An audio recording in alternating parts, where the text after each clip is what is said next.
இன்றைக்கி ருசியான சங்கரா மீன் குழம்பு எப்படி செய்கிறேன்னு பாருங்கள். அதுக்கு நான் வெங்காயம் 2 தக்காளி 2 பச்சை மிளகா, கருவேப்பிலை, 4 துண்டு மாங்காய், எலுமிச்சைப்பழ சைஸ்க்கு புளி, தாளிக்கிறதுக்கு வெந்தயம் கடுகு போட்டு தாளிச்சுக்கோங்க. ஒரு கை பூண்டும் போட்டுக்கோங்க, நல்லது. கருவேப்பிலை போட்டு தாளிச்சிட்டு 3 தக்காளி,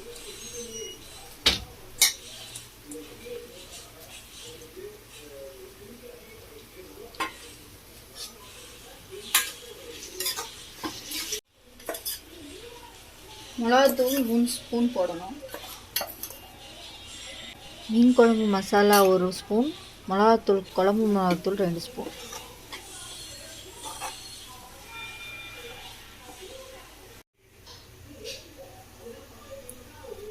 பச்சை மிளகா மீன் குழம்புக்கு போட்டேன், நல்லா டேஸ்ட்டாக இருக்கும்.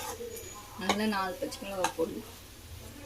புளி எலுமிச்சை பழ அளவுக்கு ஊற வச்சுருக்கேன். இப்போ அதை ஆட் பண்ணிக்கலாம்.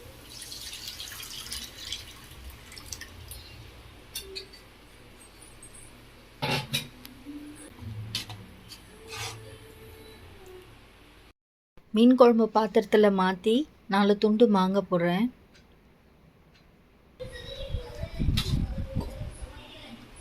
தேவையான அளவு தண்ணி ஊற்றி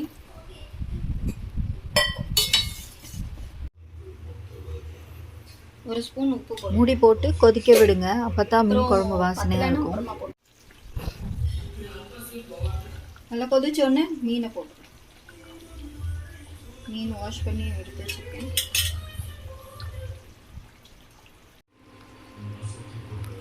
இதில் தேங்காய், சீரகம், ஒரு 2 துண்டு வெங்காயம், கருவேப்பிலை போட்டு அரைச்சி வச்சுருக்கேன். இதிலோட சேர்த்து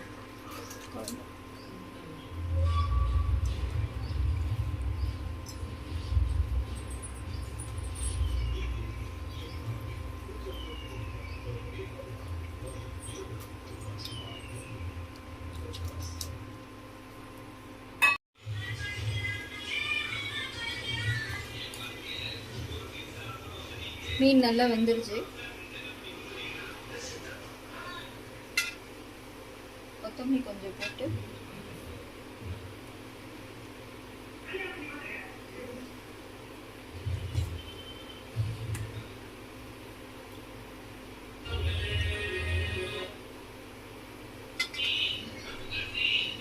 இப்போ மீன் குழம்பு ரெடி.